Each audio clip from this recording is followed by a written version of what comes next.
la Marcha Rosa, lo que sintetiza fue una mujer ahí delirante, demente, gritándole a López Obrador indio patarrajado.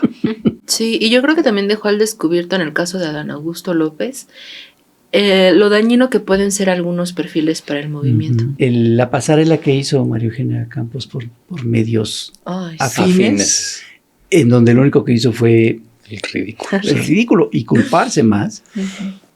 Y lo tercero, este acto que hubo de apoyo de la dirigencia panista y de grandes figuras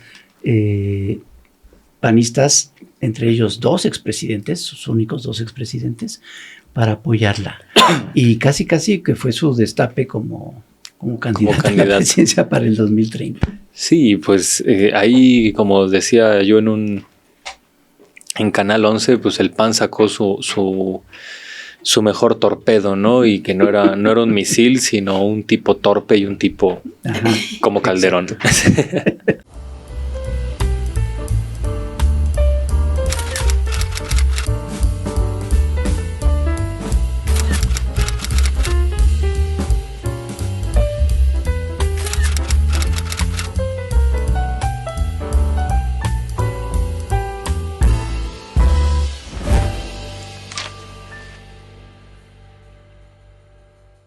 Muy buenas noches, ¿cómo están? Bienvenidas y bienvenidos a un viaje más en Estación Averno. Yo, como siempre, estoy aquí compartiendo este viaje con Hernández y Héctor Alejandro Quintanar. ¿Cómo están? Muy bien, feliz cumpleaños. Feliz cumpleaños. Muy bien, colegas, muy bien. ¿De quién es el cumpleaños ahora? Hoy es un cumpleaños bien bonito. Les va a gustar. Bueno, a mí me gusta mucho. Es otro escritor. Ven que hace 8 días fue cumpleaños de José Agustín. Hoy es cumpleaños de uno de mis escritores favoritos, argentino. Un cronopio. Cortázar. Julio Cortázar. Hoy es cumpleaños de Julio Cortázar, que nació en 1914, o sea, cumple 112 años. El gran Julio Cortázar, que, pues no sé ustedes, a mí me parece un gran escritor. Sobre todo disfruto mucho sus cuentos. Uh-huh. Creo que de los cuentistas, mi favorito, de mis favoritos, es un gran cuentista. Tiene cuentos que me parecen fantásticos. Está obviamente este famoso cuento del tipo que vomitaba conejitos. Uh-huh. Es la señorita Cora, ¿no? ¿Verdad? Ese es otro. No me acuerdo de ese. Yo leí hace mucho tiempo sus cuentos. Me acuerdo mucho el de los cosmonautas, uh-huh. Que era... y el de los farenses, que eran unos marcianitos que llegaban a la Tierra o algo así. Sí, no lo recuerdo. Yo recuerdo uno maravilloso, que todo el cuento es un tipo que se está poniendo un pullover, ¿no? Diría en Argentina, y no encuentra el hoyo de la cabeza. Y todo el cuento es eso, es el tipo que se está poniendo el forcejeando por ponerse un suéter. Es maravilloso. Y tiene otro que es... un tipo que es apresado por unos indígenas americanos, es un europeo, y lo van a sacrificar, y él dice que no lo sacrifiquen porque si lo sacrifican, él sabe que va a haber un eclipse próximamente, ese día o algo así. Entonces dice, si me sacrifican, el sol se va a ocultar y no sé qué, ¿no? Trata de apantallarlos. Los sacrifican y mientras lo están sacrificando van leyendo todos los eclipses que va a haber próximamente, porque ellos lo tenían perfectamente dominados, ¿no? Un gran cuentista. A mí personalmente no me gustó Rayuela, que es la novela que todo el mundo le parece maravillosa, pero a mí la verdad no me encantó. Yo dejé de leerla. Sí, no le seguí el paso, pero sí, los cuentos de Cortázar me gustan mucho. Y bueno, él estuvo en México para un homenaje. A mí me contó esa anécdota Luis Javier Garrido, que Luis Javier Garrido era muy ávido lector de Cortázar, y que una vez vino a México y que Garrido lo fue a ver ahí a Coyoacán, donde iba a ser la presentación, y que no estuvo y que no apareció, y que Garrido estaba muy triste porque no pudo ver a Cortázar y que se fueron él y las personas con las que iba a una cantina para deglutir el trago amargo y se fueron ahí a la Coyoacana, que está ahí en el centro de Coyoacán, y que se sientan y les extrañó que estaba todo vacío a pesar de que era viernes y que de pronto ven en una mesa del rincón y que ahí estaba Cortázar. Estaba ahí sentado con el entonces delegado de Coyoacán y que ya fueron allá a saludarlo y que iniciaron una amistad epistolar porque después Garrido lo fue a ver cuando vivía en Francia y se hicieron amigos. Entonces fue una cuestión interesante ahí del salto de México a verse en Francia ya con intercambios epistolares. Otro que me encantan de Cortázar son de los cronopios y famas. La primera parte son instrucciones para llorar, ¿no? Por ejemplo. Y tiene uno muy bueno que es instrucciones para subir una escalera. Y va describiendo así, paso por paso, lo que tienes que hacer para describir una escalera. Cómo tienes que mover la extremidad derecha inferior, que para ser más prácticos llamaremos pie. Entonces subes ese pie. Ahora subes el pie, pero no confundir con el pie anterior, sino con el otro pie. Es muy, muy divertido. Pues muy feliz cumpleaños. ¿Y saben también de quién es cumpleaños? ¿De quién? Del segundo año de la presidenta Claudia Sheinbaum. Bueno, falta un poquito, pero ya va a dar su pero ¿sabes informe. de quién va a ser cumpleaños dentro de 8 días? ¿De quién? No sabes. De Estación Averno. Ah, pues sí. Ay, sí, la nueva temporada de La Estación nueva temporada de Averno. Estación Averno. Ya quedamos que va a haber pastel y Va a todo, haber ¿no? pastel. Muy bien. Es cumpleaños de la Estación Averno con el doctor Héctor Alejandro Así es, Quintana. ya vamos a tener que traer doble pastel entonces, así que muy bien. No, pero no, va a ser cumpleaños del gobierno de Sheinbaum hasta octubre. Hasta octubre. Pero en septiembre Es el informe. es el informe y ya se hicieron los promocionales, ya anunció que va a acudir a los estados a rendir informe. Y no estaría mal, pues hacer más o menos un recuento de lo que ha pasado en estos casi 2 años. Que ha pasado muchísimo. Mucho, sí. Muchísimo. Y yo hice el ejercicio de ver, así como te acuerdas el último Estación Averno que hicimos el año pasado, que era con base en una revisión de los cartones, porque así hacíamos los libros de los sexenios. Revisábamos los cartones y decíamos, todo esto pasó, ya no nos acordaba. Entonces me puse a revisar. No traje los cartones porque si no nos quedamos aquí toda la noche. Pero sí, efectivamente son muchas cosas. De entrada, yo creo que el próximo 1 de octubre, pues es el hecho histórico que ya no se nos parece tan novedoso, ni tan sorprendente, ni mucho menos, pero no deja de serlo. El hecho histórico de una mujer presidenta. ¿No? Claro. Y que ha reivindicado también, ¿no? En las conferencias de prensa mañanera, con Mujeres en la Historia, un rasgo distinto al de Andrés Manuel López Obrador, que recupera precisamente las aportaciones, la historia de las mujeres en México y que es muy valioso también para recuperar esa memoria, ¿no? Y llegamos todas, y es tiempo de mujeres, porque durante décadas, ustedes porque son jóvenes, pero durante décadas era de, algún día estamos ya listos para que una mujer sea presidenta, decían, ¿no? Claro que el país está listo y las mujeres están listas y todo. ¿Por qué no hay? Pues porque es un país machista. Claro. Por eso no se había dado la posibilidad. Y qué bueno que la primer mujer presidenta sea una mujer de izquierda, ¿no? Sí, bueno, difícilmente hubiéramos visto una mujer de derechas porque las han usado. Hubo candidatas, nomás que Josefina Vázquez Mota fue candidata en 2012, sí, del partido en el poder. Así es. En ese momento. Y creo que en ese punto fue porque ya se olían que iba a haber una debacle del PAN. Fue la primera vez en la historia. Sí, yo creo que no estaría muy alejada de la realidad de esa cuestión. Porque fue la primera vez en la historia y una de las escasísimas veces en la historia de América Latina que el partido en el poder se va al tercer lugar en una elección. Eso no es frecuente. Y pasó en 2012 cuando del fraude de Calderón, estando él en el poder de manera espuria.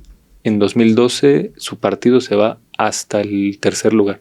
Crisis que, por cierto, el PAN sigue cargando. La debacle electoral de ese partido viene de 2009 con el calderonismo.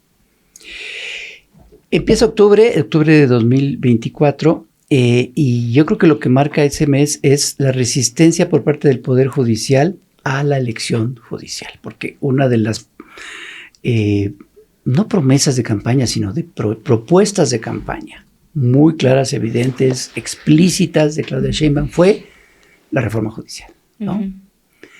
El plan C de López Obrador, tener mayoría en las elecciones del Congreso para poder aprobar esa reforma que era fundamental porque era arrebatar el Poder Judicial a los poderes fácticos. Claro. Y bueno, fue una resistencia pero brutal por parte del propio Poder Judicial, de Norma Piña, de sus ministros más conspicuos, y yo creo que eso marcó los primeros meses del gobierno.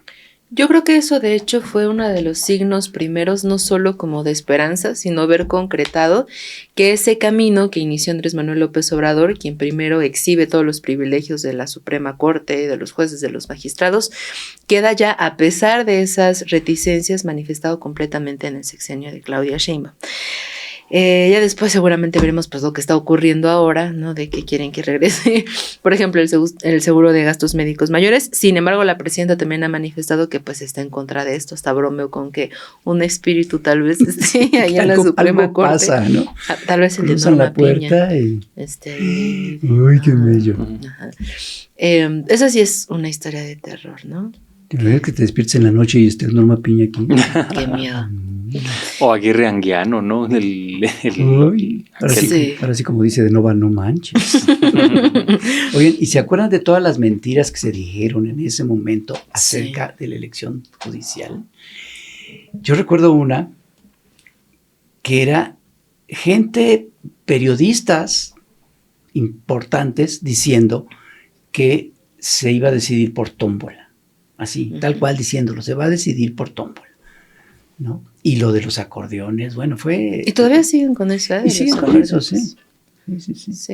Sí, sin embargo, yo creo que sí se mostró, o sea, como un primer empuje de decir lo que estábamos peleando y las promesas de alguna manera también, no solo de esta campaña de Claudia Sheinbaum, sino lo que se venía gestando desde Andrés Manuel López Obrador. En efecto, este es el segundo piso de la transformación y yo creo que oxigenó muchísimo el inicio de la presidenta Claudia Sheinbaum, que se concretara ya, que por primera vez en la historia decidiéramos pues quién iba a encargarse del Poder Judicial.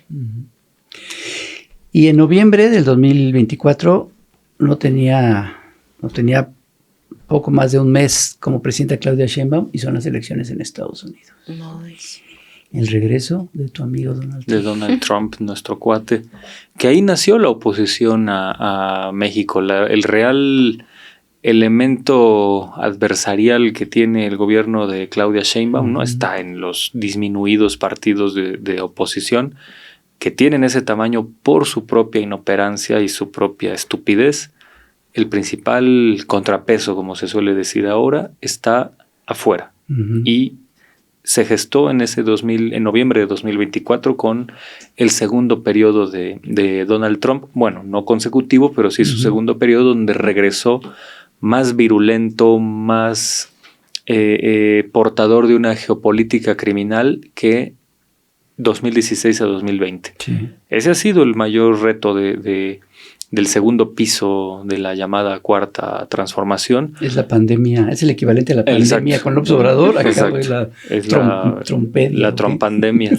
Trompdemia. Sí, este personaje que pues representa lo peor y más descarnado de la estructura del poder en Estados Unidos. Porque como lo hemos dicho aquí antes, no representa nada nuevo, simplemente lo hace más visible, más brutal y más estridente. ¿Y saben quién también llegó en noviembre de ese año? Es como la llegada de Trump, es similar, ¿eh? Jorge Romero al PAN. Sí, dirigir el PAN. Gran personaje, ¿no? Sí, Pues sí. que a mí me pasaba que Marco Cortés es tan menor, tan mediocre, tan anodino, y Jorge Romero es peor. Habían pasado ya varios meses de que había llegado Jorge Romero y todos seguíamos pensando que el dirigente del PAN era Marco Cortés. Así de más grises Jorge Romero, pero es todo un miembro del cartel inmobiliario. Claro, y que de hecho la presidenta lo ha señalado tal cual, ¿no? Y hace también remembranza de cómo Felipe Calderón, incluso en un libro, también ahí le nombró, aunque después recurrentemente pues ha estado presente y se toman la foto también con este partido, que yo creo que pues intentaron darle como un nuevo aire, como con tal vez un perfil un poco más joven o más, como para ellos quizá más aguerrido, sin embargo, pues la estrategia finalmente ha fallado, ¿no? No sé cuántas veces desde 2024 con Jorge Romero han intentado renovarse, cambiaron el logo, quién sabe cuánto gasten en estos pues espectáculos, ¿no? Que realizan y pues aún así no despegan. No. Sí, es algo que me parece tiene que ver con las derechas globales que en este momento viven ese sacudimiento de observar cómo Trump vino a cambiarles, a moverles el tablero.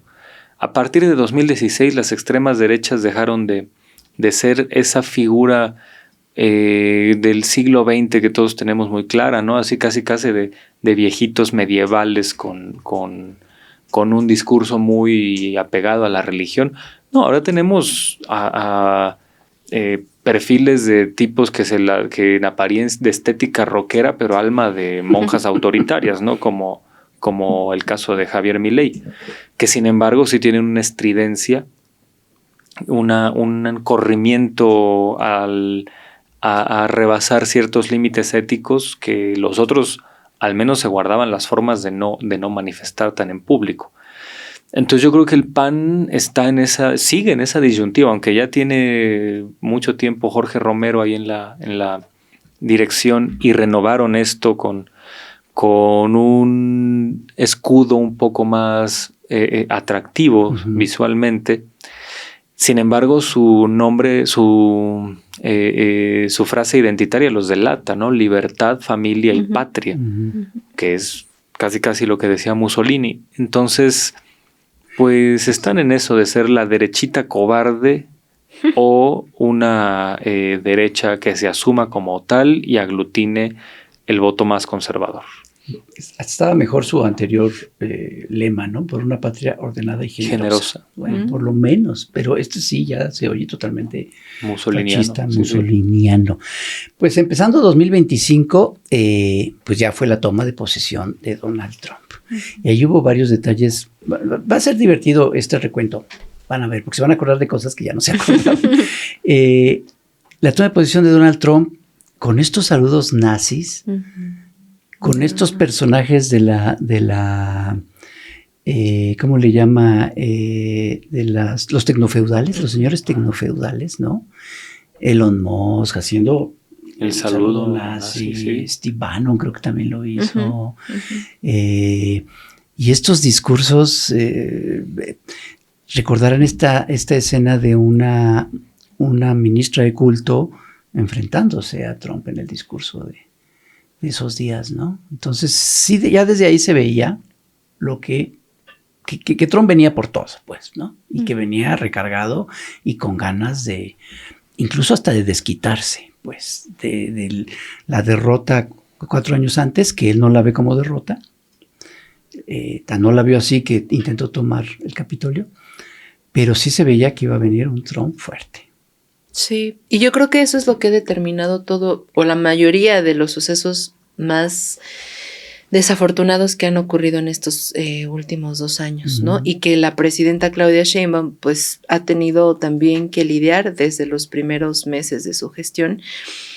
Creo que luego. Afortunadamente en las encuestas de opinión las personas, las mexicanas y los mexicanos reconocen como este papel de cabeza fría que la presidenta varias veces ha dicho, como serenidad y paciencia frente a este homólogo del que no puede tampoco deslindarse.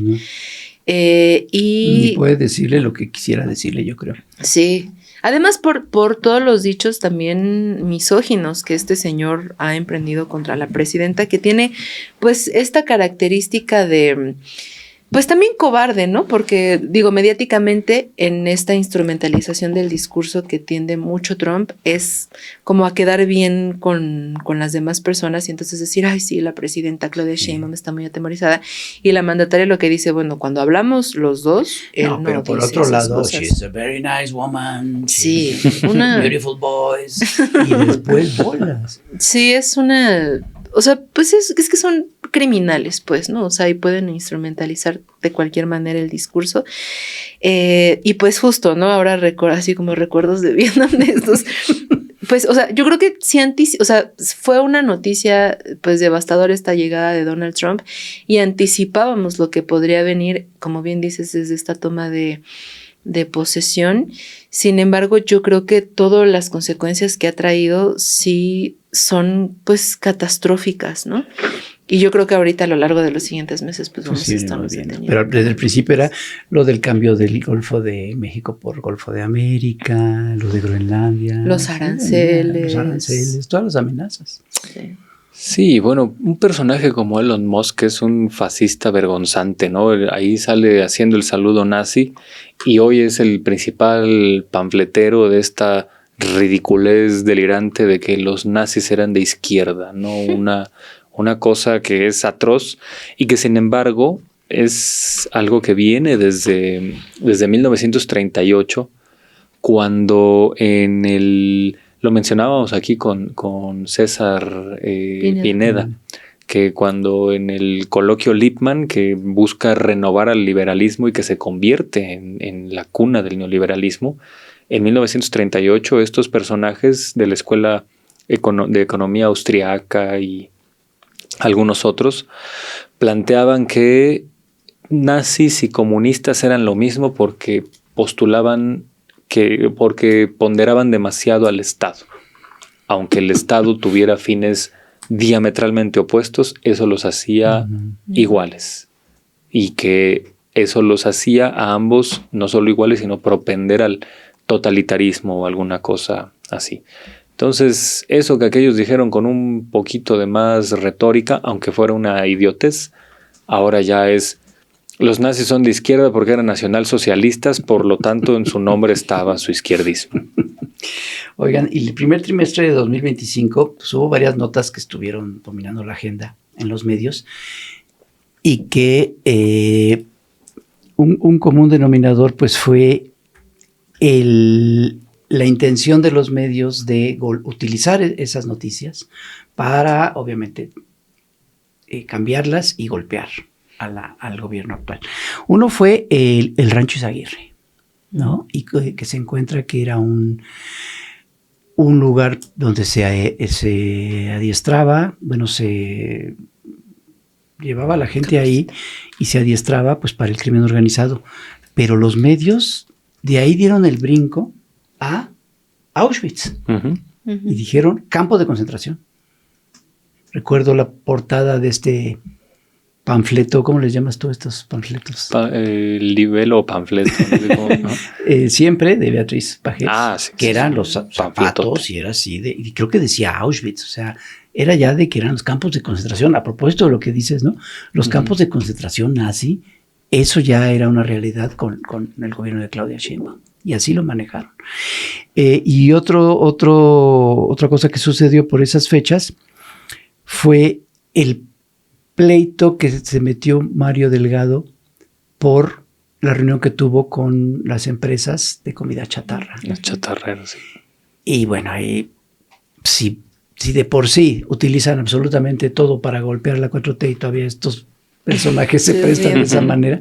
Pero ¿cómo vieron estas notas como estas? Yo pienso que lo del Rancho Izaguirre, bueno, de las cuestiones también como más dolorosas, sobre todo por las víctimas, y que ya se anticipaba también cómo iba a ser el que se iban a colgar también de este dolor tan profundo.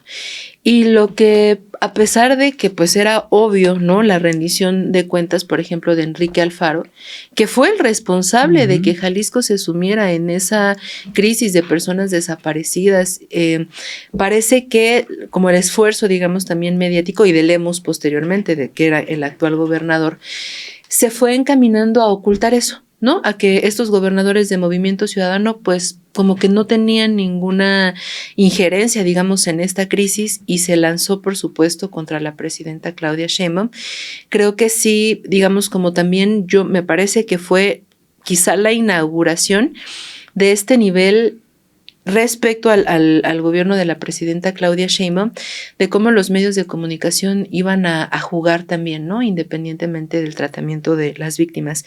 Sí pienso que también acá, por ejemplo, la gestión de Alejandro Gertz Manero pues dejó muchísimo que desear, sí, sobre todo por el lugar. Fue muy desasiado. Claro, o sea, permitieron que entraran periodistas y que estuvieran en el lugar de los hechos sin cuidar la cadena de custodia, y entonces se hizo un espectáculo muy lamentable, ¿no?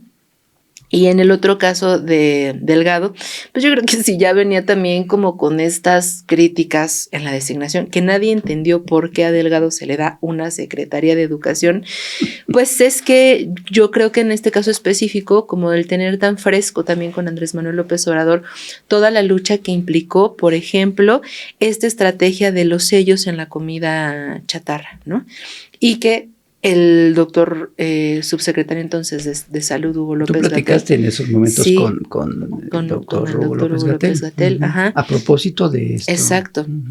Y la cuestión es que, o sea, era tan fresco y justamente no solo él, sino también otros especialistas que estuvieron en esta campaña. No recuerdo bien el nombre, pero el apellido me parece que Barquera, Simón Barquera, y que denunciaban, o sea, las resistencias con las que nos encontramos es de la industria, ¿no? Y estas industrias que mediante también campañas sucias, mediante lo que han impuesto siempre antes con el auspicio del gobierno, pretenden que las niñas y los niños, porque además ese tipo de comida, en especial de estos con quienes se sentó, pues tenían que ver con cómo la industria iba dirigida a niñas y a niños, ¿no? Entonces, pues sí creo que fue muy desafortunado, y otra vez, quien llevó finalmente pues las respuestas y tuvo que sortear no fue Mario Delgado, sino la presidenta Claudia Sheinbaum, ¿no? Otra cosa que sucedió en ese primer trimestre fue que se murió el Papa.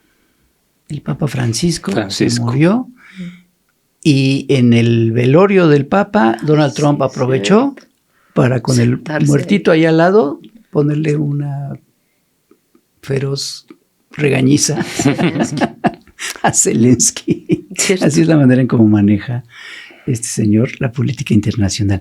Y otra cosa que pasó por esos días fue este spot en un partido de fútbol en la televisión mexicana, un spot del gobierno de Estados Unidos amenazando a migrantes mexicanos. Sí, el de esta Kristi Noem. Kristi Noem. Sí, en las mismas fechas que falleció Francisco, también Vargas Llosa, que fue así como una contraparte de personajes donde uno inició su carrera, bueno, su vida pública en la institución, uno de los pilares del conservadurismo en América Latina, y se fue a lo largo de su vida corriendo hacia posiciones más sensatas y progresistas hasta terminar como un papa con una visión muy, muy a favor de los pobres, muy con cierto modernismo hasta para mirar las nuevas familias, las nuevas... Digo, en la medida de los dogmas de la Iglesia exactamente, Católica, claro. Que ahí es muchísimo, ¿no? Que ahí para lo que ahí se mueve un centímetro, eso es un pequeño paso para el Papa, pero un gran salto para la humanidad, ¿no? Una cosa así. Y la contraparte, un personaje como Vargas Llosa, ¿no? Que inició su vida pública como un escritor magistral, y que se fue corriendo a la derecha, ni siquiera con base en el desencanto o en la información verificada, se fue corriendo a la derecha, yo creo que por la vía del resentimiento y ya después por la vía del fanatismo y la ceguera. Terminar tu vida pública apoyando a gente como Bolsonaro, que representa lo peor de América Latina y además es un burro, todavía fuera la derecha medio letrada del siglo XX, pero no, así estos asnos iletrados y terminar apoyándolo solo por el desprecio a otras, y por el desprecio a la izquierda, ¿no? Y es una cosa que Vargas Llosa va a estar en esa lista de escritores con obra perdurable, con obra literaria notable, pero con posiciones políticas inmundas, ¿no? Como Knut Hamsun, aquel premio Nobel de literatura que fue un nazi convencido en Noruega, o Luis Céline, que era fascistoide, Ezra Pound, que era también fascista, Camilo José Cela, que era franquista. Ahí está, en ese mismo nivel, Vargas Llosa. Y ahorita estaría feliz Vargas Llosa. No, celebrando el del Espriella y todo eso estaría celebrando. Sí, estaría apoyando al hijo de Bolsonaro. Por eso perdían los candidatos fachos, porque siempre los apoyaba Vargas Llosa y les echaba la sal. Y ahora que como se murió, pues ya se empezaron a ganar, sí. Ya estoy lamentando la muerte de Vargas Llosa. Y bueno, en abril murió el Papa, murió Vargas Llosa, pero hubo una extrema unción, no, ¿cómo extrema unción? O sea, resucitó una resurrección muy importante que fue la de Ernesto Zedillo. Ah, sí, lo sacaron. La derecha sacó a Ernesto Zedillo del sarcófago y lo estuvo placeando y estuvo avisándonos de que la democracia estaba en riesgo y de que la república estaba en riesgo. Y en ese mes, tanto la revista Nexos como la revista Letras Libres publicaron 2 portadas. No recuerdo cuál de las 2 era la portada en negro totalmente. La de Nexos. Estaba de luto, ¿no? Con esta idea de que ya había terminado tanto la democracia como la república. O sea, ya de plano era el acabose, ya se había instalado la dictadura y una mente tan lúcida y tan progresista y tan democrática y humanista como Ernesto Zedillo, pues nos venía a advertir sobre ello. Yo creo que también dejó evidencia, o sea, como que regresó para que le recordáramos que lo repudiamos. Pues sí, o sea, la presidenta también ahí como que pues contesta, ¿no? Y pienso que en realidad, pues sí, como que el eco y la reaparición, o sea, como que no se habían enterado que ya había pasado, que habíamos votado por eso, que ya nos pusimos a estudiar también los perfiles y vaya que costó también estudiar sobre los perfiles. Y creo que pues deja también como otras apariciones que han tenido posteriormente, tanto Vicente Fox como Felipe Calderón, o sea, creo que también dejan abierto como el espacio para volverles a repudiar, pero o sea, a mí me parece que dejan, digamos, también como en cierto imaginario, la deuda que todavía está pendiente respecto al juicio de expresidentes, ¿no? Como que yo creo que, bueno, no sé si la mayoría, por lo menos es mi exigencia, que el juicio histórico, que de hecho yo creo que sí está y ahí se manifiestan estas reapariciones, pero yo no sé si sea suficiente, ¿no? Porque en el caso de Zedillo pues también hay delitos de lesa humanidad que están ahí, que se supone que no prescriben y que tendrían que estar todavía siendo juzgados, y pues yo creo que deja también como esa espinita de que impunemente pueden salir y que tienen estos espacios, ¿no? En estas revistas. Y bueno, hay que también recordarlo siempre. Exaltaron a Zedillo como el gran demócrata porque fue impulsor de reformas electorales sustanciales que nos dieron el marco institucional para ese pluralismo que imperó desde 1997 hasta 2018, que llegó la llamada Cuarta Transformación. Esto es un mito grotesco. Bueno, sobre la democracia, como hemos ya dicho en otras participaciones, hay 2 elementos, ¿no? La calidad de la democracia, que es un concepto muy amplio donde sí entra el análisis sobre cuestiones como desarrollo social, seguridad pública, desarrollo institucional, Estado de Derecho y demás, que te dan una visión panorámica de cómo están los indicadores en un país para saber qué tan bien o mal está en términos globales. Pero está el concepto seminal que es el de la democracia mínima, ¿no? El concepto minimalista de democracia, que se limita a que haya elecciones periódicas, renovación constante de las élites gobernantes con base en elecciones creíbles, razonablemente libres, con competencias razonablemente equitativas, ¿no? Digamos que esta partecita es la fundamental cuando hablamos de democracia. Y es lo que ya también se ha dado a llamar como la democracia en términos liberales.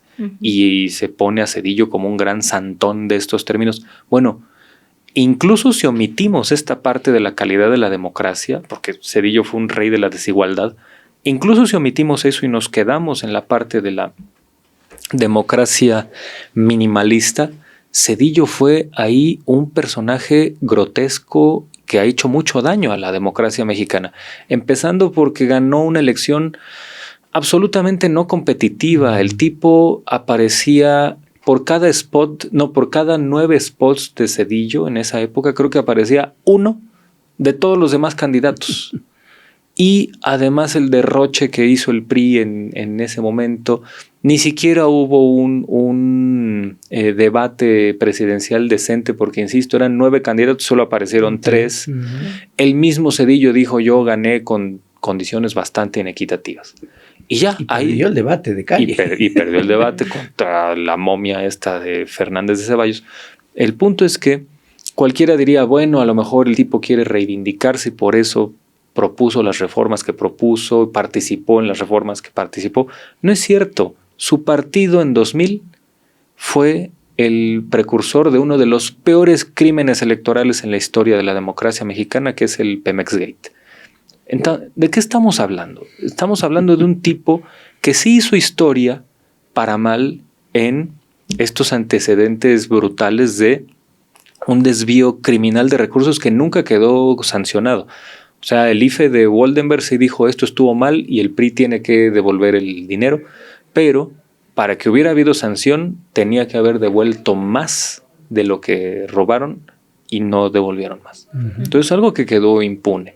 Y es uno de los grandes delitos en la historia de la democracia y yo no sé por qué le hacen tanta fiesta a un tipo autoritario como Zedillo, que no solo en eso, sino también en haber respaldado fraudes electorales abiertos como el de Roberto Madrazo en Tabasco en 1994, que por ahí al inicio quiso verse demócrata y ponerle un hasta aquí a Madrazo y terminó respaldándolo. Madrazo lo dobló. Madrazo terminó, perdón, eso no lo hace un demócrata.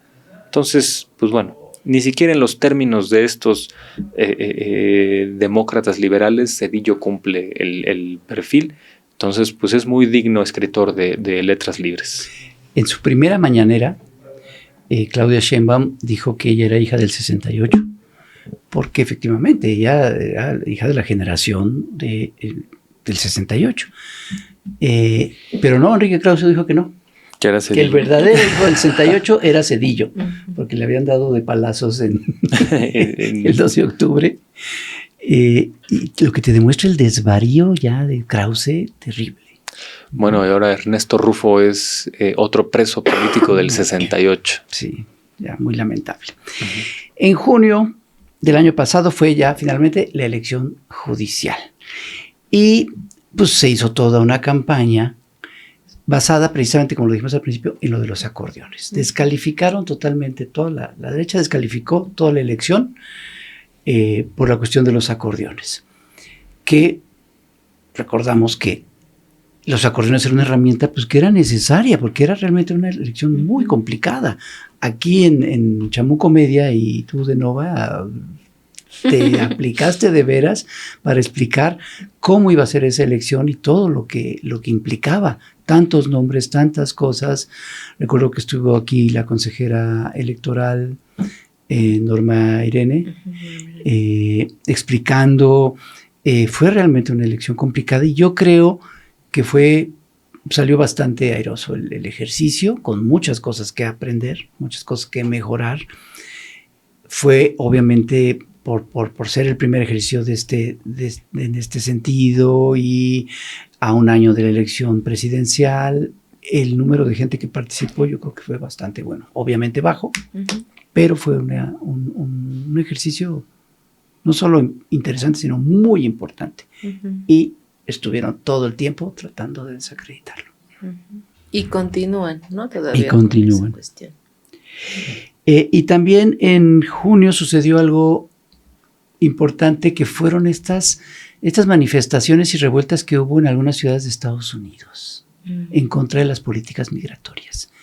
Pero no solo eso, sino que la misma Kristi Noem acusó a la presidenta Sheinbaum de haber alentado y de haber llamado a que se hicieran esas manifestaciones, que en algunos puntos en algunos lugares sí fueron manifestaciones violentas.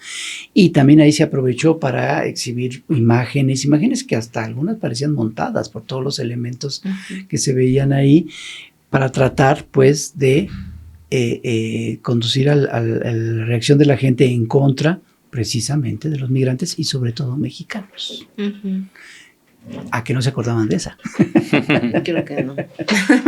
Por ahí la tenía presente, sino una barbaridad de estar inventando que Claudia Sheinbaum iba a hacer eso en, gobierno macartista con prácticas macartistas. Pues ¿no? Sí.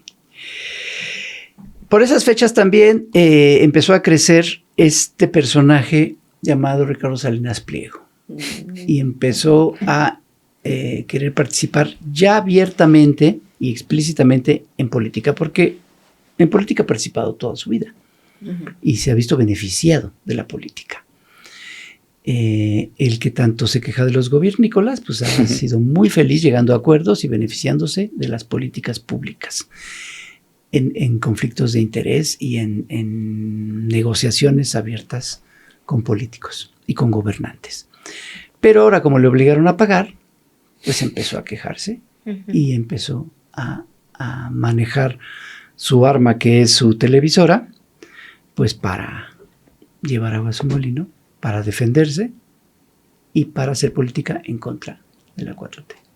Y creo que precisamente eso, respecto, por ejemplo, al Poder Judicial, fue de las principales razones para echar al Poder Judicial que estaba, porque este señor, por más de 20 años le guardaron, o sea, la Corte funcionaba como sus empleados y le guardaron estos expedientes, y claramente se entiende por qué, pues TV Azteca y todo este aparato, que justo lo hablamos hace unas semanas con Gabriel Sosa Plata, y que nos recordaba, o sea, no solamente debe todavía Ricardo Salinas Pliego, sino que el espacio radioeléctrico es un bien de la nación y lo ha instrumentalizado no solo para enriquecerse, sino también contra los intereses de la nación, ¿no? Y entonces vimos todo este ejército de sus comentaristas, y no solo en la televisora, sino también en redes sociales, criticando esta reforma judicial, pues porque ya no eran sus amigos y ya no le guardaron pues todos los archivos que aplazaron estos 20 años el juicio que debía Hacienda, ¿no? Ya no le daban sus amparos.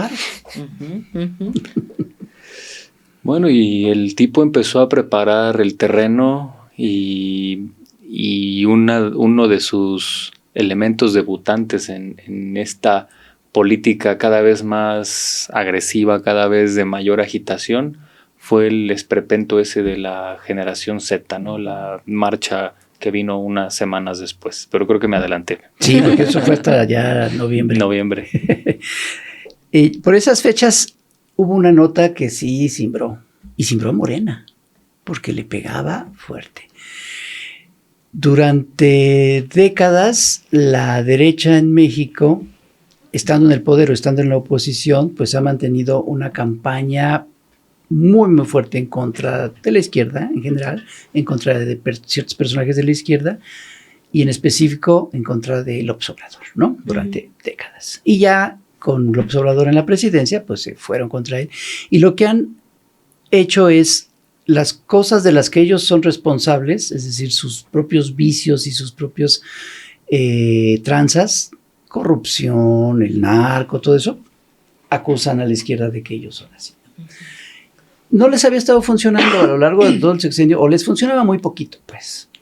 A lo largo de todo el sexenio de López Obrador no convencieron a mucha gente de eso, y después con Claudia Sheinbaum tampoco. El problema es cuando resulta que que tienen razón de repente en un caso muy específico, que fue el de la barredora. Y Hernán Bermúdez Requena, que fue secretario de seguridad, ¿verdad? De Adán Augusto López, cuando fue gobernador en Tabasco, un personaje que López Obrador se lleva al gabinete, lo nombra secretario de Gobernación y le llama a su hermano. Y además lo habilita como precandidato a la presidencia. Entonces, claro que cuando aparece esta nota, pues fue oro molido para la oposición, porque ahora sí tenían elementos para demostrar que sus acusaciones tenían sustento. Y eso sí golpeó a Morena en ese momento. Sí, y yo creo que también dejó al descubierto en el caso de Adán Augusto López lo dañino que pueden ser algunos perfiles para el movimiento, ¿no? Porque no pidió, por ejemplo, licencia para una investigación. No, nunca. Y lejos de, pues se supone, ¿no? La idea que encumbró también la Cuarta Transformación es que antes de las personalidades estaban los principios. Y me parece que el proyecto, y que aquí, o sea, ya se venían, por ejemplo, con eso que mencionábamos hace un momento sobre Mario Delgado, empieza también de alguna manera, pues, y aprovechado hasta el cansancio por la oposición, pero también esta exigencia por parte de los propios militantes de Morena o quienes se asumían como simpatizantes de que estos perfiles actuaran en consecuencia, ¿no? Y que Adán Augusto López, a pesar de que también Bermúdez Requena, hay que decirlo, o sea, el gobierno y el gabinete de seguridad, pues fue quien accionó, o sea, a diferencia de otros sexenios, hay que decir que a pesar de ser dentro del propio, o sea, sabiendo que seguramente estos efectos iba a provocar, hay que decir que no fue omiso, ¿no? Y que actuó en consecuencia. Que eso ha pasado, en muchos casos. Yo creo que, pues sí, exacto. Y que a pesar de que se ha dicho, bueno, pues es el propio gabinete federal, que no importa quién sea, ¿no? Incluso, por ejemplo, ahora con Operación Enjambre, que han sido incluso gobernadores en funciones, y que esto la oposición como que da por hecho. Pero yo creo que sí empezó también un importante pues cuestionamiento también de las bases incluso de Morena, de decir, oigan, y en concreto con Adán Augusto López, de pedir pues congruencia y separación del cargo, que pues nunca pasó, ¿no? No, hasta que lo tuvieron que... Pero además no lo premian, pues, pero lo mandan de oro de operador electoral, ¿no? Sí. O sea, finalmente no pueden deshacerse de él. Sí, ahí está el problema, que Morena carga muchos lastres de manera voluntaria y de manera inútil, ¿no? Sí. En otros años... No solo inútil, contraproducente. Contraproducente, pues. Sí, o sea, ni siquiera es lastre, ¿no? El lastre como que nomás te pesa, pero ahí va, pero no, es como un ancla más bien. Y ahí está en el caso de Adán Augusto, y en otra medida, pero también en esa misma línea, pues alguien como Monreal. Y ya en septiembre, pues, toma posesión ya la nueva configuración del Poder Judicial, del Tribunal Electoral, del Poder Judicial de la Federación y de la Suprema Corte de Justicia, con estos nuevos ministros, magistrados y jueces electos. Por lo menos una parte. Todo el Suprema Corte de Justicia sí, todos los ministros sí. Y arrecian las pataletas de Ricardo Salinas Pliego, hasta llegar a un punto en el que hay otro suceso muy impactante, que es el asesinato de Carlos Manzo.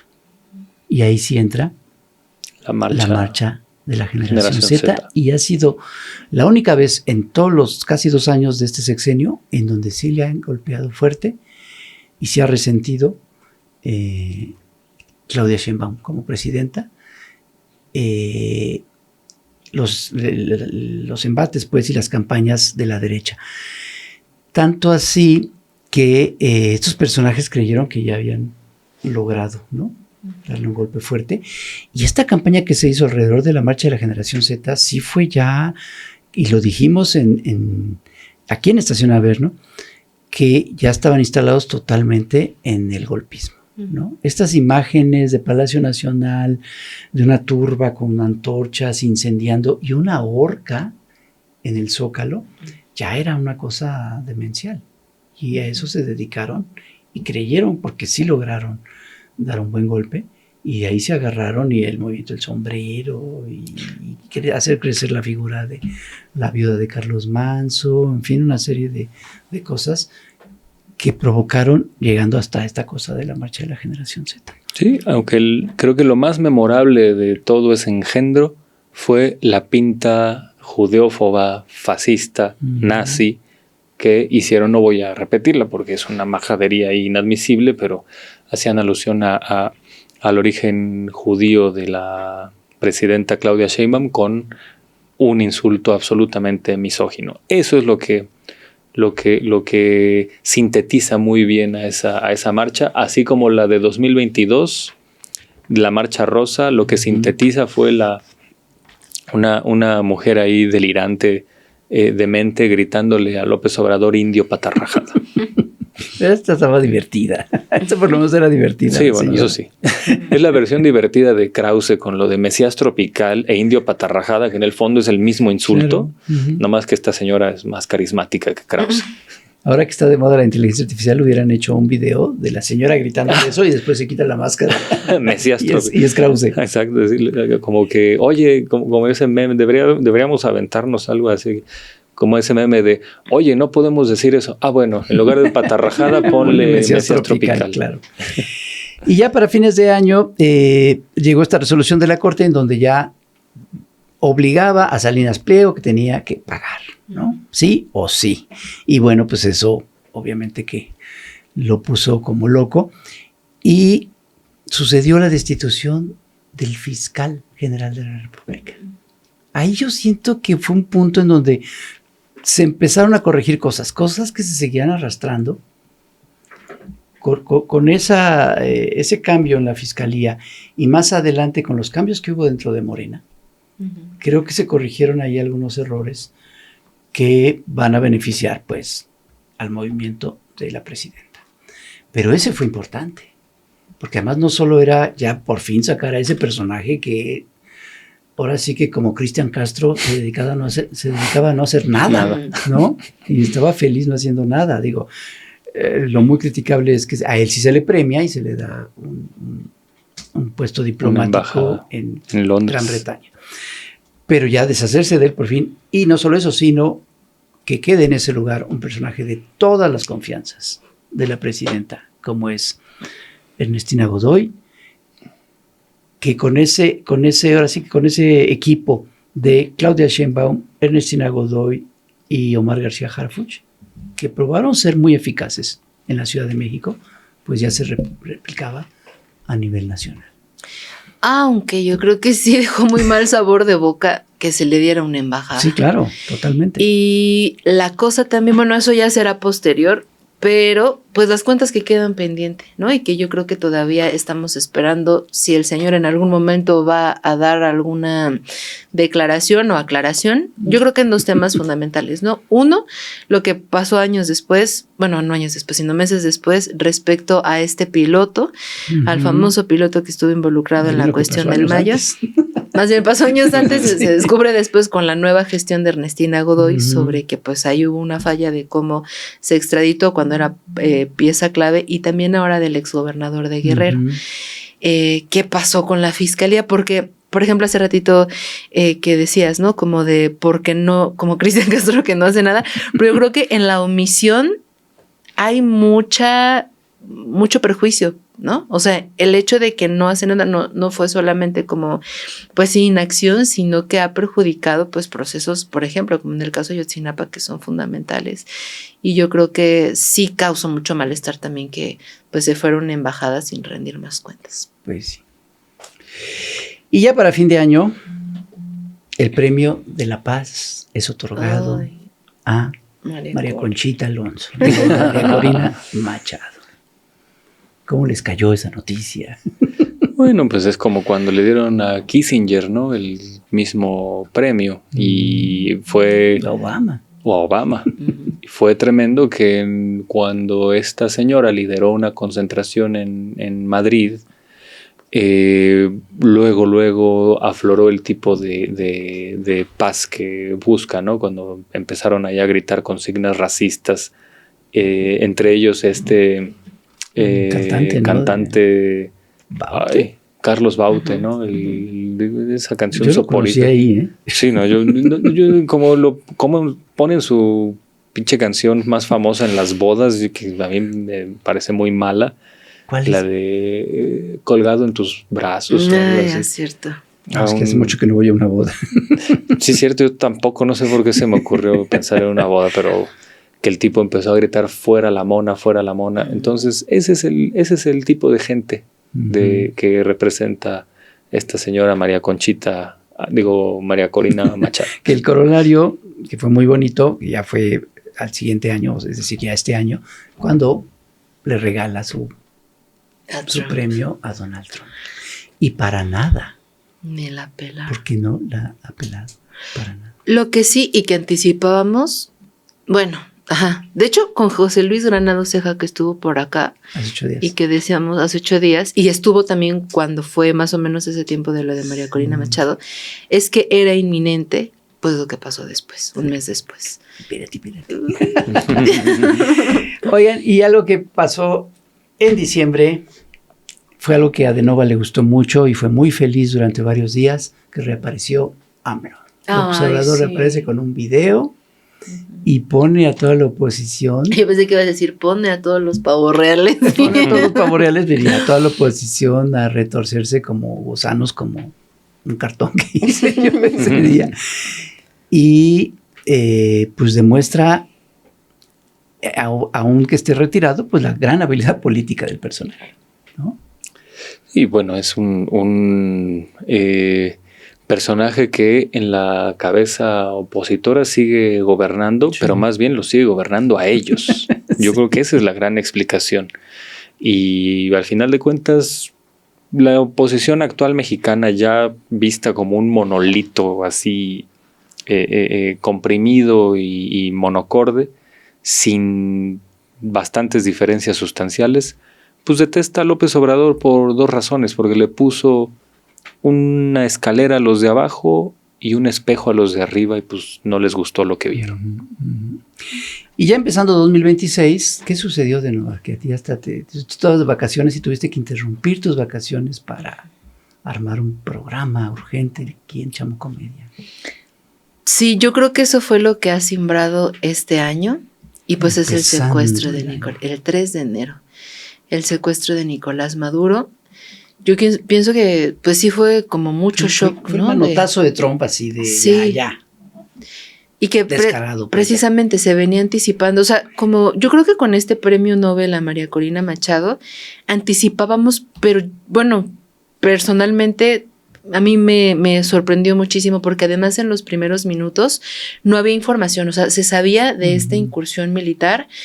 Hablamos ese día que nos conectamos en vivo, tuvimos oportunidad de hablar incluso con periodistas en Venezuela y en el propio en vivo se confirmó que habían secuestrado a Nicolás Maduro. Yo pienso que esa fue la antesala de todo lo que ha ocurrido en los siguientes meses, que realmente ha sido poco tiempo, pero ha habido un cambio, sobre todo en la región, muy preocupante y me parece que eso fue lo que inició toda esta tragedia que hoy atravesamos también. Yo no pensé que se fueran a atrever.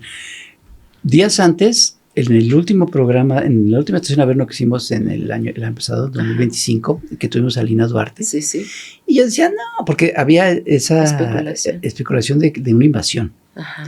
Y yo decía, no, hombre, no va a pasar. O sea, lo que va a hacer Trump pues va a ser seguir alimentando la oposición interna en Venezuela, pero no se va a atrever a invadir. O sea, bueno, no se atrevió a invadir. Bueno, sí, o sea, pero fue peor todavía. O sea, un secuestro de un presidente en funciones con una acusación que el propio Departamento de Estado ya dijo que no es verdad y el señor y su esposa siguen ahí detenidos. Bueno, eso sí sentó un gravísimo antecedente en la historia de América Latina porque pues en el siglo XX con la historia del derecho internacional. Y de todo, sí, no, es una cosa ahí brutal. Al menos en el siglo XX disimulaban los golpes de Estado y hacían disimulaba Estados Unidos su participación, aunque era clara. Sí, lo hacían ahí en medios más o menos gangsteriles. Pero ahora sí, Trump, insisto, vino a darle transparencia a toda esa podredumbre que está en la estructura del poder de los Estados Unidos. Y a partir de ahí, como bien dicen, pues ya se desenmascara, porque ya sabíamos quién era Donald Trump, pero ya se va a extremos, y viene todo un rollo de las listas de Epstein, las amenazas directas contra Cuba, toda la barbarie de Palestina, de la Franja de Gaza, con la complicidad, la complicidad mutua, pues, con Israel, hasta llegar al punto de la guerra contra Irán, ¿no? Que ahí sí se topó con la Hormuz de su zapato, ¿no? Pero bueno, antes de llegar a lo que es la guerra contra Irán, en febrero, ya aquí en México, otra nota que fue muy divertida y que nos entretuvimos mucho comentándola fue el libro de Julio Scherer Ibarra. Es verdad, sí. ¿Se acuerdan del libro de Julio Scherer? Que hasta el título estaba medio extraño, ¿no? Ya hasta se me olvidó Sí, cómo no me acuerdo era. tampoco del título. Traición. No, ese era el libro de Hernán Gómez sobre Julio Scherer. Ya no me acuerdo del nombre. Ni yo. Yo lo tuve que leer a fuerza porque íbamos a dedicarle un programa a Lección a ver, ¿no? Si no, la verdad, honestamente no lo hubiera leído. Bueno, lo leí para eso. Y sí fue muy deprimente. Como lo comenté en ese programa, se ve en ese libro lo diminuto que es ese personaje, lo poco interesado que estuvo, a pesar de haber sido parte importante en un movimiento pues tan fundamental en los años recientes como es la 4T, al lado de López Obrador. El tipo no tenía ningún interés en las lógicas y en las convicciones y en los principios de ese movimiento. Entonces es un tipo mediocre prestándose a las venganzas más abyectas por parte de la derecha. Muy lamentable. No, pues bueno, así desde que estaba precisamente en el cargo, sí daba pie a pensar que ni él ni María Scherer han estado a la altura del gran periodista Julio Scherer García. Entonces sí fue muy, muy lamentable. Y tampoco me acuerdo cómo se llama el libro así de anodino. A mí sí, ahorita que dijiste, no lo recuerdo. Pero bueno, en febrero, un poco más de un mes después de lo de Venezuela, pues efectivamente es el ataque a Irán, ¿ya? Y si no me equivoco, el primer día es este bombardeo a una escuela primaria. Sí, a una cosa escuela, ya deleznable. O sea, ya no hay palabras para poder describir a lo que se pueden atrever estas dos entes, ¿no? Sí, que después pues ellos intentaron como ocultar, negar, sin embargo, incluso con investigaciones periodísticas, lo que se determinó porque no fue solo uno, sino 2 ataques que estaban direccionados a una escuela donde perdieron la vida más de 160 niñas y niños, ¿no? Y posteriormente también este ataque al líder religioso, Ali Khamenei, el asesinato, que a diferencia precisamente de Benjamín Netanyahu, pues él no se escondió, él permaneció, ¿no? Argumentando que pues si su pueblo estaba también, digamos, vulnerable bajo estos ataques, pues él también estaría, o sea, no se desprendería de su pueblo, lo que ha pues continuado también en esta pues defensa legítima de Irán. Y pues yo creo que ha puesto este evento sí en terreno, digamos, internacional y geopolítico de una avanzada también que yo creo que no habíamos visto como recientemente cómo se han configurado todas estas fuerzas, ¿no? Y también, como bien decías, pues de esta preponderancia sobre el ente sionista que pues también, ¿no? Lo que se trajo a cuento de las bombas nucleares y de que dentro del propio Estados Unidos, pues se determinó, ¿no? Que Irán nunca representó realmente una amenaza nuclear. Sin embargo, pues fue este mismo argumento el que utilizó Estados Unidos una vez más, ¿no? Pero así le fue a Estados Unidos en esa guerra, ¿no? Oigan, y en marzo fue la captura y asesinato del Mencho, que es un golpe importante. Pero otra cosa que fue también importante fue lo que sucedió alrededor de este operativo. Toda la bola de mentiras por parte de periodistas y de medios, no por parte de gente o de anónimos, troles o de... No, de periodistas, diciendo abiertas mentiras, alarmando a la gente, publicando fotografías falsas hechas con inteligencia artificial de aviones incendiados en el aeropuerto de Guadalajara, de que el aeropuerto había tiroteos adentro del aeropuerto. Todo este manejo sí fue ya muy, muy bajo. Y no fue el inicio, pero sí yo creo que ahí creció muchísimo esa estrategia de la mentira ya descarada, y marcó, esa escalada marcó pues lo que ha sido la lógica en todos estos meses, ¿no? Sí, fue una cosa ahí delirante. Yo me acuerdo que yo estaba en ese fin de semana en Guerrero porque me habían invitado a una exposición allá, y en la calle donde yo estaba, había notas que según decían, no, en la calle, en la costera de Acapulco ya hay también vehículos incendiados. Y yo decía, pues ¿dónde? Aquí todo está de lo más normal. Entonces, desde luego que tiene que ver con esta deslealtad, no contra la 4T, sino contra la democracia. Contra la decencia. Contra la decencia, contra la gente. Esto es muy, muy, muy ruin, pero pues tristemente es la estrategia es que se las dan de periodistas, pero ya todos se comportan como ciberpiojos, como lo hemos ya expuesto en otras ocasiones. Uh-huh. Y al siguiente mes, otra noticia buena que nos tuvo muy entretenidos. Lo que sí es que no nos podemos aburrir, ¿eh? Sí, no, decía López Obrador, aburrida, no va a ser. No va a ser. Que es que hay un accidente en Chihuahua donde mueren 2 agentes de la CIA, que estaban ahí esperando. Uh-huh. Y así es como se descubre que la gobernadora del estado, María Eugenia Campos, había permitido la entrada de agentes de la CIA para que hicieran operativos conjuntos con la policía estatal. Uh-huh. Y ahí empezó Sí, yo creo que fue una escalada también muy importante para las presiones posteriores de Estados Unidos. Y yo ahí rescataría también el papel de respaldo que tuvieron otros gobiernos panistas. O sea, lo que deja también al descubierto es que están de acuerdo. Claro. Y la cosa creo que estuvo un poco a discusión y que los medios intentaban ocultar es que no está a discusión la soberanía ni la Constitución. O sea, si cualquiera de nosotros, aún desconociéndola, ¿no?, pero vulneráramos la Constitución o cualquier norma, pues entraríamos a un proceso judicial y no sería como platicar con nosotros y decir, muy mal hecho, que no vuelva a ocurrir, sino que pues enfrentaríamos un proceso judicial. Claro. Y yo creo que sí dejó abierto finalmente, pues eso, como el gobernador de Querétaro, la de Aguascalientes y otros más que se agruparon con María Eugenia,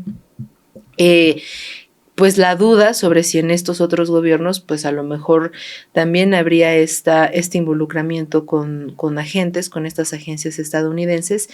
Insisto, no por consideración o por alguna, digamos, inclinación ideológica del PAN, sino porque esto no es constitucional y lejos de quien intentó encumbrarla como una heroína, que además después la fiscalía dijo, es que ni siquiera desmanteló. O sea, fue la fiscalía, porque no se guardó tampoco la cadena de custodia. Y además era solo un laboratorio de los cientos que el gobierno federal ha desmantelado. Y entonces, aun cuando hubiera quien la quisiera poner como heroína, la cosa es que es anticonstitucional. Y todavía seguimos esperando algo respecto a María Eugenia Campos, ¿no? Y esto provocó 3 cosas. 1, fue el inicio de una escalada.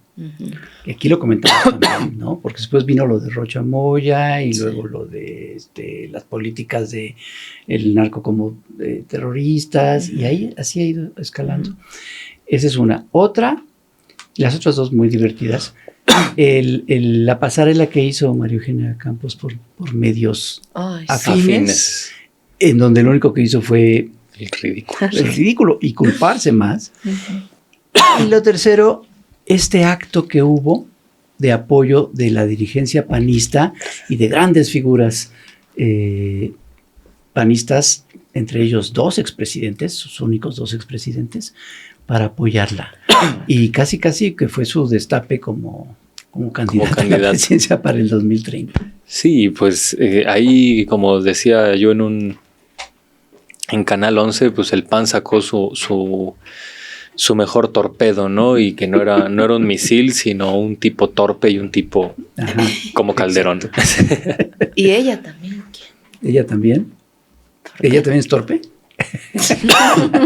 Y a lo mejor también lo otro, ¿no? Pero bueno. Eso fue muy divertido. Otra cosa que pasó por esos días fue este pleito que hubo entre Morena y sus dos partidos aliados. Que en buena medida es, bueno, obviamente es por candidaturas, o sea, no es una cuestión de diferencias, de principios, de proyectos o de visión de país, no. Son cargos, son puestos y son candidaturas. Y presupuesto, ¿no? Por la cuestión de la oposición a la reforma electoral que hizo el PT. Exacto. Y una de las cosas que provocó esta pelea o estas diferencias fue la necedad del gobernador de San Luis Potosí por dejar a su esposa en el cargo, que en contra de lo dicho no solo por Morena, sino además por la propia presidenta, que es pues la líder de ese movimiento, de decir no al nepotismo. Y a estos les valió gorro.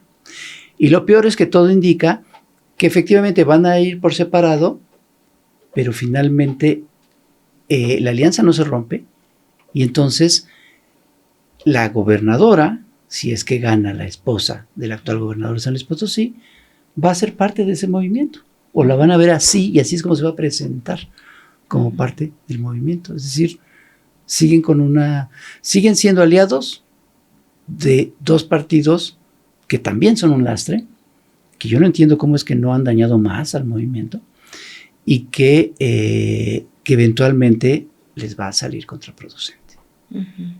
A pesar también de las declaraciones que un poco buscan escindirse, por ejemplo, de Citlali Hernández y Ariadna Montiel. Pero la misma Citlali dijo eso. Que van juntos.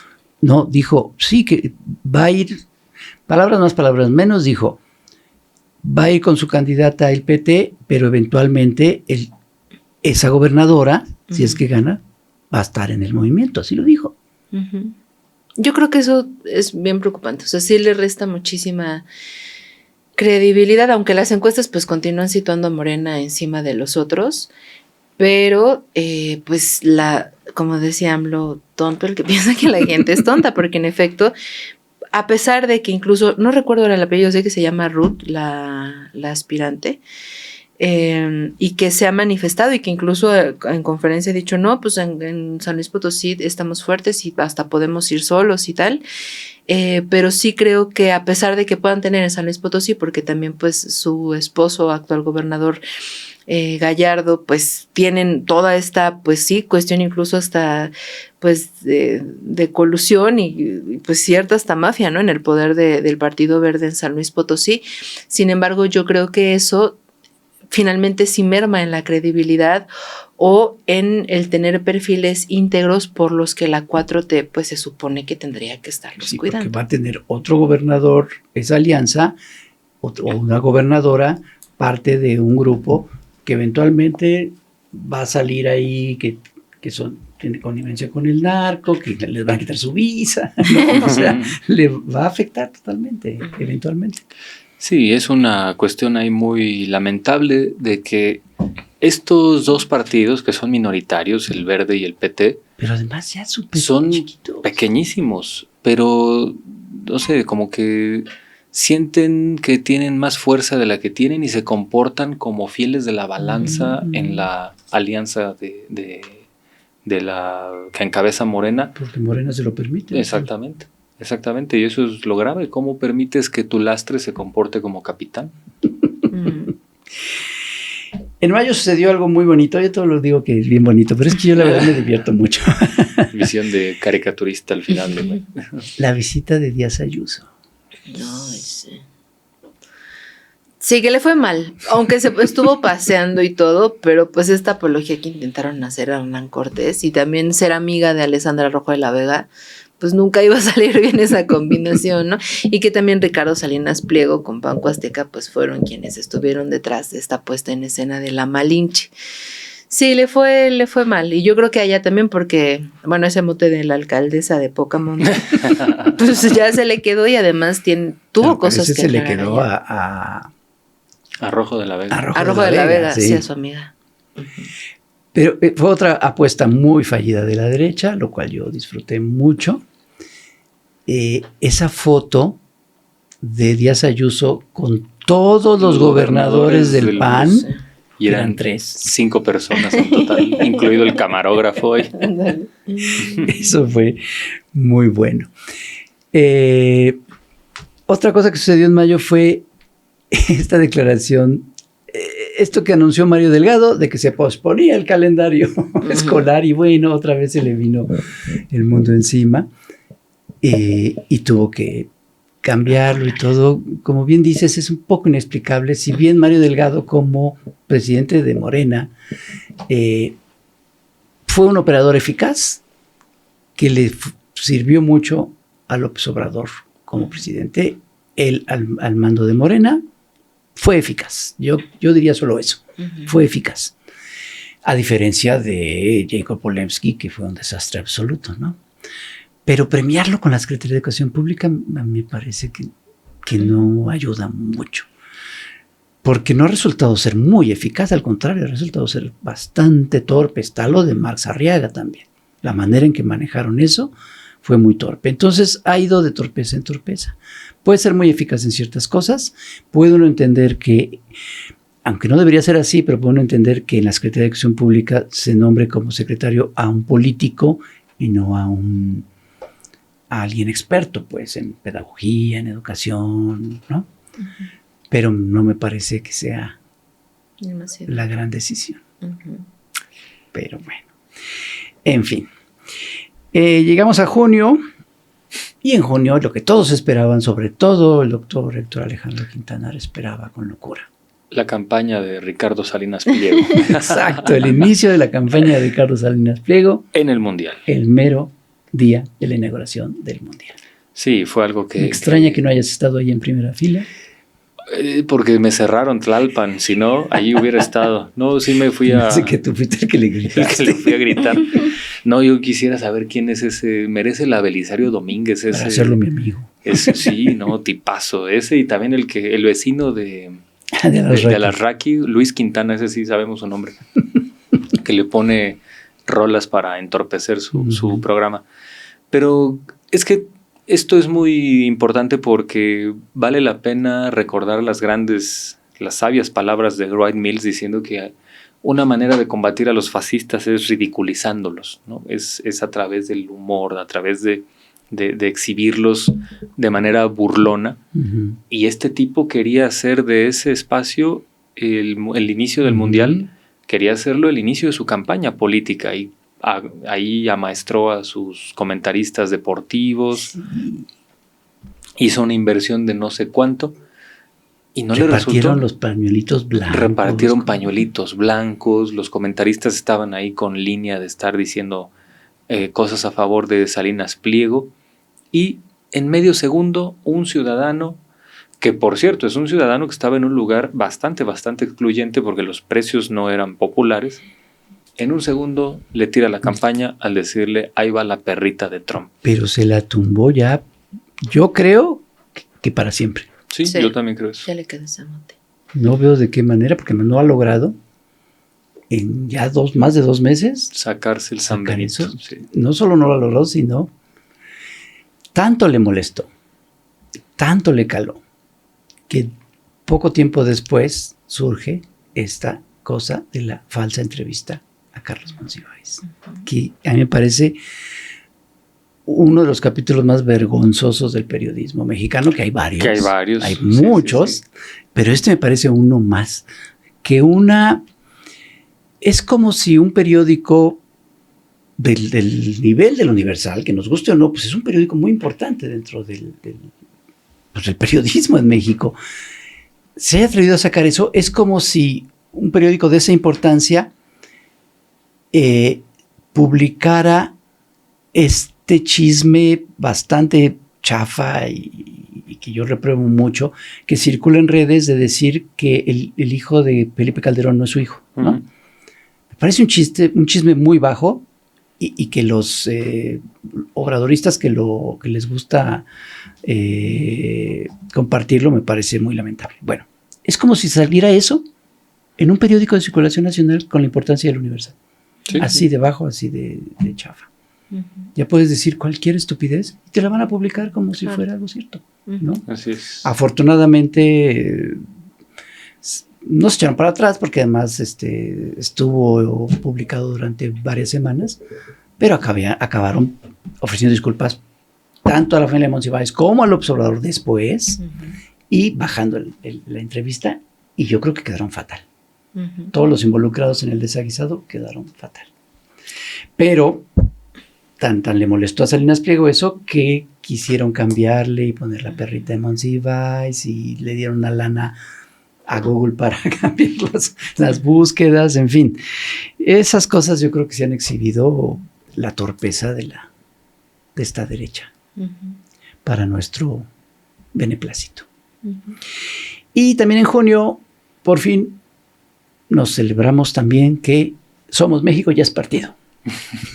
Solos México. Solos México. Sí, no, eso es ya una gran noticia porque vienen cartones fascinantes a partir de ese gran acto democrático, ¿no? Con un líder como Guadalupe Acosta Naranjo, que es precursor de triunfos electorales inusitados en el país, y una galería de imponderables personas magníficas ahí en el Consejo Consultivo, como Paco Calderón, como Ernesto Rufo.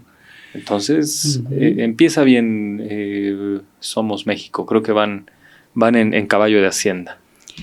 Y hablando de Ernesto Rufo, al siguiente mes se detiene Ernesto Rufo. Ya los últimos meses, julio y agosto, pues los voy a mencionar así, cosas muy rápidas, porque además son cosas que hemos estado comentando ya muy recientemente, ya no hay tanta necesidad de recordarlas, de refrescarnos la memoria. Pero bueno, pues fue esto que mencionabas de la noticia que se conoce que el avión que llevó al Mayo secuestrado a Estados Unidos se está exhibiendo como parte de un operativo de los Estados por parte de la CIA. Y bueno, que en Salazar se hace bolas y sigue diciendo que no, que sí, porque está presentando su libro. Termina el Tratado de Libre Comercio, el TEMEC. En los hechos va a continuar durante 10 años con una serie de adecuaciones, pero finalmente parece que la época de los tratados, como se conocían hasta ahora, ha cambiado. Y el escándalo del examen de la UNAM, ¿no? Hace ya muy pocos días, la detención de Ángel Aguirre y también el numerito que hicieron con la presentación de los lineamientos de las defensorías de las audiencias en los medios electrónicos. Ahora sí, de veritas, la democracia se va a acabar. Sí. Y con todo eso, esos han sido los casi 2 años con Claudia Sheinbaum como presidenta. ¿Cuál sería el balance que harías tú de todos estos recuerdos que hemos? Pues yo creo que la presidenta, en el caso concreto de la titular del Ejecutivo, pues ha logrado sortear la mayoría de ellos. Hablábamos también en algún punto sobre la necesidad de que Morena, como el partido también que encumbró esta cuarta transformación, pues tuviera una posición como más fuerte. Creo que con Ariadna Montiel un poco se está encaminando hacia allá. Y creo que no vamos a tener tampoco como pues calma ni un respiro mientras Donald Trump pues continúe estando. Y bueno, quien venga también, ¿no? Ya vendrá pues seguramente otra máscara de pues estos mismos gobiernos y cómo funciona de Estados Unidos, pero seguramente pues estos meses que vienen tendremos que estar muy al pendiente, por eso también que hablamos sobre la violencia cada vez más evidente que utiliza la oposición a falta de argumentos.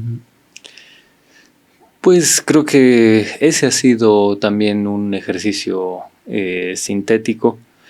En este balance creo que esto que han denominado el segundo piso de la transformación mantiene su ruta con todo y contraluces. Y a mí lo que me parece preocupante es que este gran contrapeso, insisto, está afuera, no está dentro. Y eso no es sano ni siquiera para la oposición que sí está dentro. Y a mí me preocupa ese contrapeso que representa, que más que contrapeso, pues es una amenaza. Es una espada de Damocles que está ahí todo el tiempo, que es las intenciones de Estados Unidos de dominio, como bien dijo hace 8 días nuestro invitado, que ahí está y puede ser cada vez más hosco, más ofensivo, más injerencista.